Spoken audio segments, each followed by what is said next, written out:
How to change WhatsApp ringtone. In this video, I will show you how to change your notification and ringtone sound on WhatsApp. Go to WhatsApp.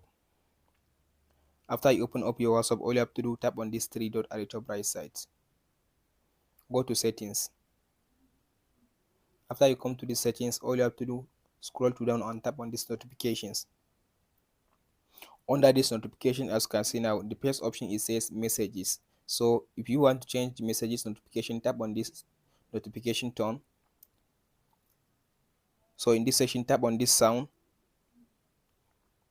So as you can see now, here are different sound. You can go and choose your desire among this sound. After you finish choosing your desire, just tap on this back arrow.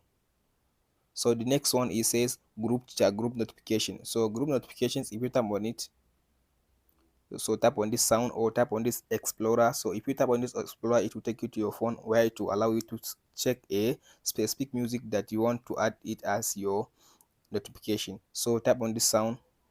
So now you can go and just choose your desire among the sound that WhatsApp give you. So tap on this back arrow again. So the last one is calls ringtone. So tap on this ringtone. So tap on this explorer or sound to go and choose the default one. So if you want to add your own, just tap on this ringtone and tap on this ex file. So to go to your phone and choose a specific sound for your ringtone. That's it guys on how to change sound on WhatsApp. Hope this video helps you. Don't forget to like and subscribe.